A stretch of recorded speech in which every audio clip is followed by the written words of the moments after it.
Hi everybody, welcome to the Wednesday edition of Proline. Jim Feist and today's cokin, bringing you the latest as far as the Super Bowl is concerned. We're talking about some basketball as well.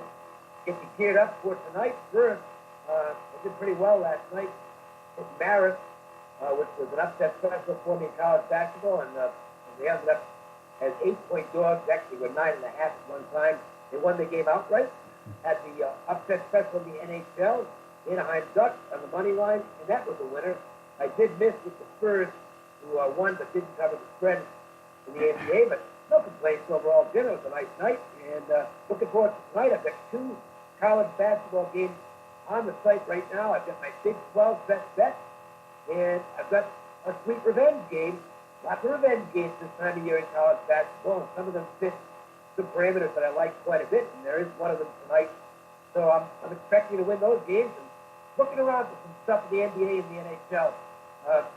For myself, I like to wait on those games when I get the goalie confirmations in hockey, and what I can get as far as NBA injury reports. One game I'm looking at tonight, there is a guy who I want to know if he's playing or not, so I'll be waiting on those. Tim, what have you got?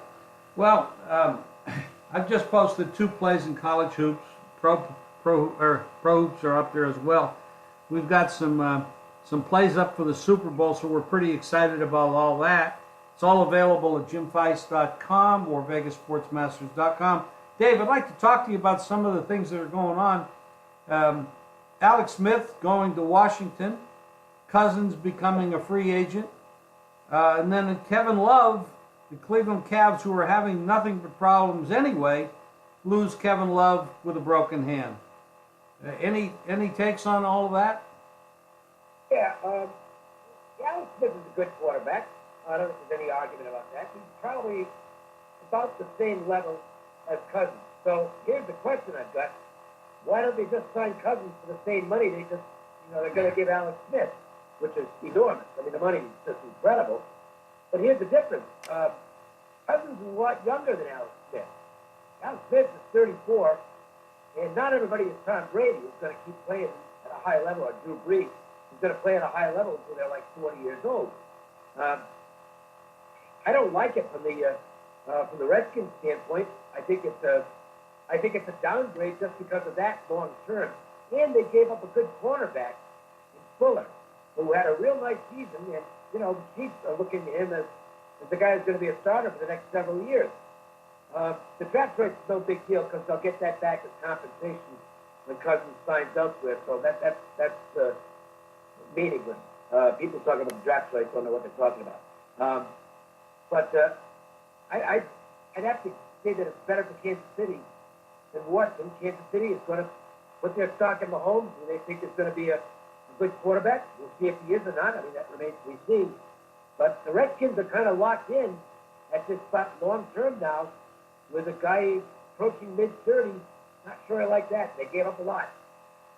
I've never understood why they weren't able to put a deal together with Cousins. He's been there a while. They kept putting the franchise tag on him with pretty big money every year. Big money. And but they were never able. There must have been some kind of problem internally between them and the GM, between Cousins and that GM. But he's going to get a lot of money on the open market. It's hard to find.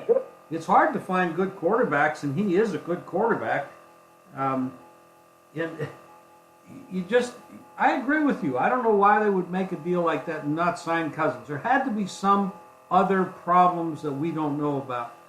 But well, I'll throw another thing in here. Again, Alex Smith is a decent quarterback. If you're looking to be a playoff team, you can probably get to there. If you're looking to win the Super Bowl, I don't think you can. And now they're locked into it. And I realize there's not that many guys out there who can lead teams to Super Bowls. But if you look at the rest of the Redskins setup, they're not close to being a Super Bowl team. Their quarterback was very important for them this year, and probably figured to be next year. And now they also downgraded their defense because this Fuller kid, he's a nice player. Look, I'm not a GM, so maybe I'm dead wrong, but I'm not understanding this. No, it doesn't make a lot of sense. I mean, we know Alex was going to go anyway. He was Kansas City needed to move him. I I think the big question in my mind is not that Kansas City moved Alex because they wanted to go in a different direction, and they wanted to give the kid a chance who looks like he's very promising. But Washington makes no sense to me. I don't understand what Washington is doing. I don't question the Chiefs' moves at all because they need to make a lot of changes. So I really don't know. But Washington's been a mystery to me for a long time. The ownership, right from the ownership on down. I like the head coach, but it's a real mystery. And of course, now look at that division. You got Dallas and Washington and Giants and Philly. They got to do something. I mean, Philly looks like they're going to be around for a while. The Giants got a new head coach. Yeah. They're making some changes. Dallas, you never know about Dallas. There's a lot of question marks in Dallas. They have some good pieces, but some of their pieces are aging, and then you don't know about that. But Washington is a mystery. The ownership's a mystery. I go back to the Shanahan days and RG3 and all that stuff, and they're just they're different. And I'm not ever putting too much stock in the moves they make. I like Alex Smith. He's a 68 to 70% completion percentage every year. He's a solid guy. Doesn't turn the ball over. He moves good with his feet. Yeah, he's almost mid 30s, but he's pretty athletic. I always liked Alex Smith. I think if you put the right pieces around Alex Smith with a good offensive coordinator, they can go a long way. And I do think that, but they're not. I don't think that's happening in Washington.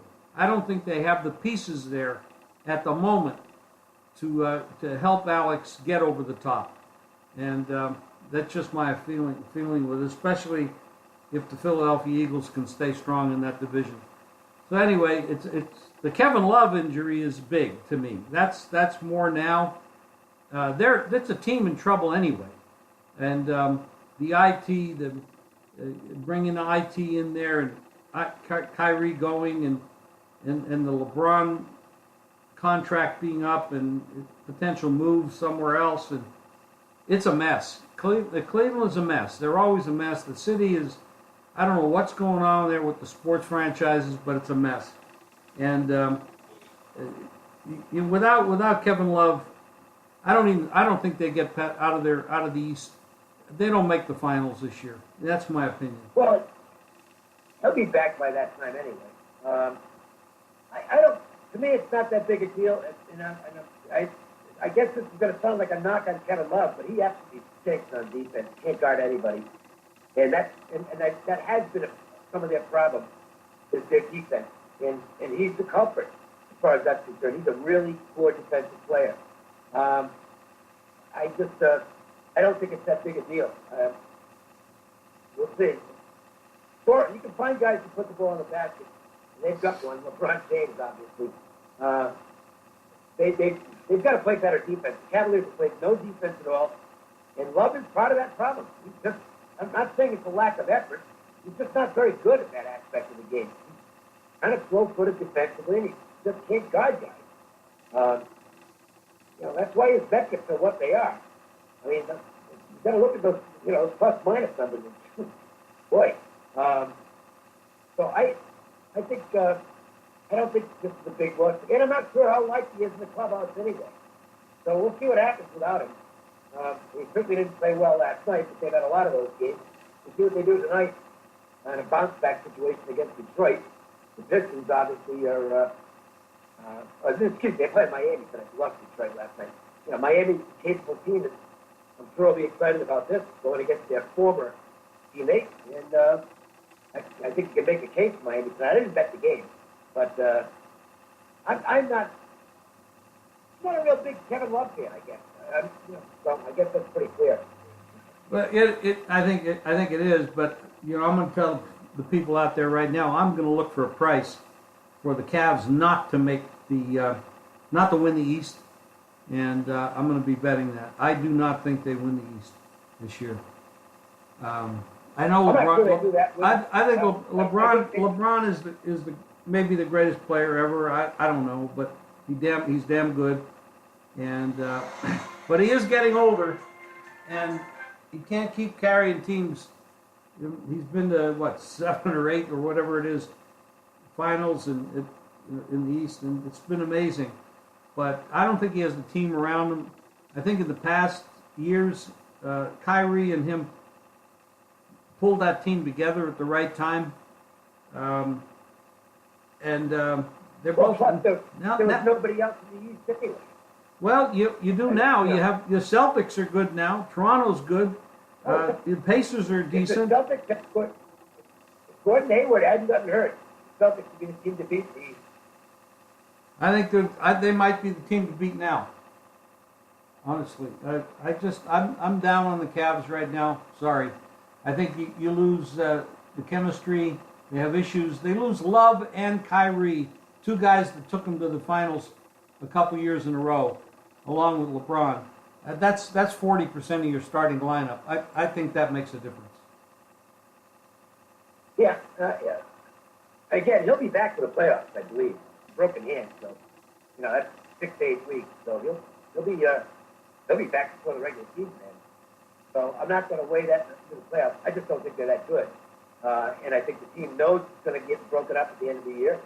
And from that standpoint, I think all you have to do is look and see what has taken place this year. They have all the earmarks. They played with all the earmarks of a team that knows this is it. We're done. Sometimes teams bond together. But more often than not, when you see a team that knows it's on a flat stand, it's not a good thing. It's kind of like having a lame duck coach. It's just not a great thing. And by the way, they might have a lame duck coach. I don't know. I got to tell you, if they don't make the finals, Tyronn Lue will also be going after the season game. I agree with that. I totally agree that there's going to be a major breakup there.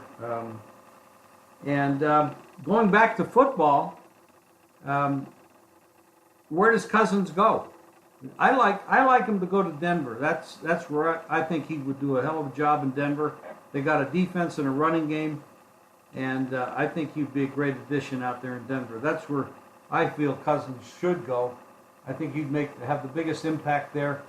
And the AFC West, a little bit of a, that with Kansas City changing up so much that they makes the moves they're making. Oakland now brings in Gruden, and they've had their issues. They got to rebuild that.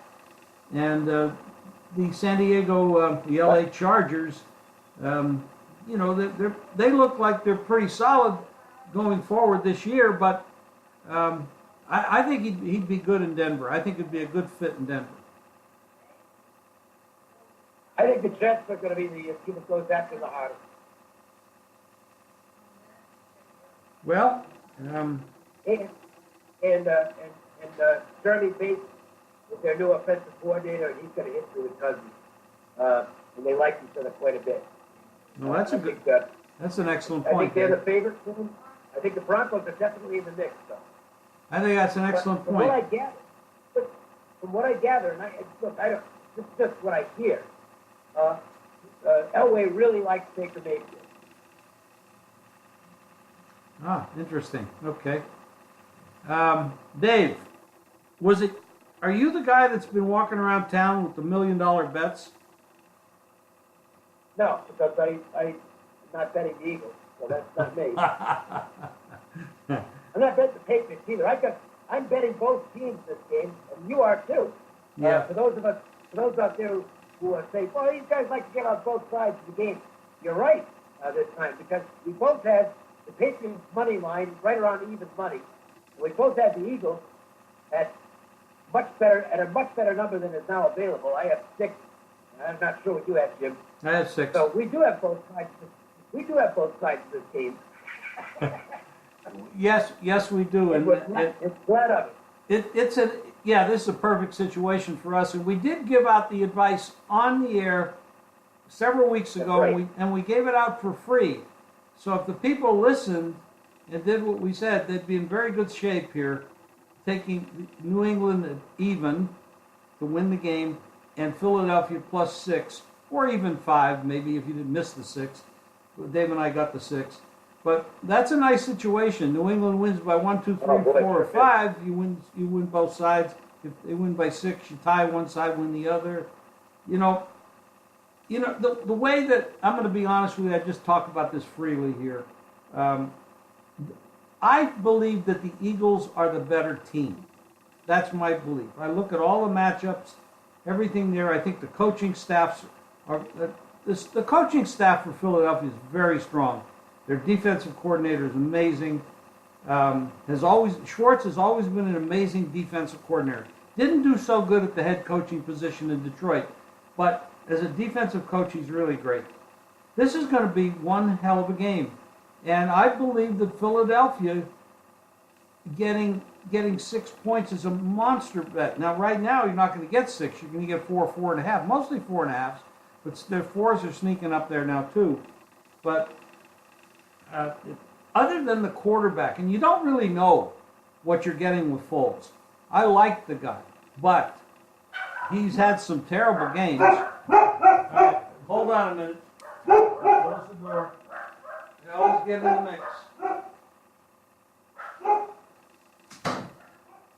You know how dogs are. They don't follow cues very well, Dave.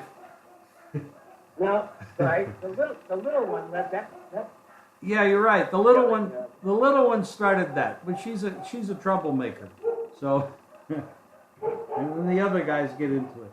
But bottom line is, I like Philadelphia a lot. I think the better quarterback, of course, is Brady, the more proven quarterback. It's amazing that in the 7 Super Bowls, only one game has been decided by more than 4 points, and that was last year in the overtime. So basically, that was an even game in regulation. All the other games were 3 or 4 point games. Hold on a minute, Dave. All right, we're back. So all these games have been close. If you go back to the Seattle game, they had that game. They were losing that game in the fourth quarter. Pete Carroll calls it a play that actually most people didn't understand what the hell was going on there. But they lose that game, or New England wins that game off of a very questionable call by Seattle. Last year they were down 28-3 to Atlanta, and then they won the game or Atlanta lost the game, whatever way you want to look at it. But they are a come-from-behind team, and Brady under pressure, behind, and Belichick and Brady make adjustments, and they're tough. There's no question they're tough, and they go down in history as one of the best combination coach quarterback ever. But you look at this offensive line, defensive line, and the defensive line for Philadelphia is solid. You know, they can get 4 guys after you, and they rotate them, and they're fresh the whole game. Brady's going to be under pressure, and if that pressure is going to come from 4 guys, they're not going to have to blitz to put that pressure on. This is a tough game for New England. This is not going to be easy for them. So I think that we have a real good chance, Dave, of middling this thing. I hope you're right. That would be nice. And I'm probably going to get involved with a couple of props that I'm closing in on making, and I'll send those in and post them online once they're available. But for right now, I've got 2 basketball games tonight. In college, I think I'm going 2-0. So grab those games. I've been doing pretty well lately with the selections I've been posting, and hopefully we'll do so again tonight. Jim, I know you have a lot of confidence this evening as well. I do. 2 college hoops games up, some NBA up, and we got those plays up for the Super Bowl as well. Go to JimFeist.com, VegasSportsMasters.com, and we'll see you again tomorrow. Thank you, everybody, for listening. Thank you, Dave.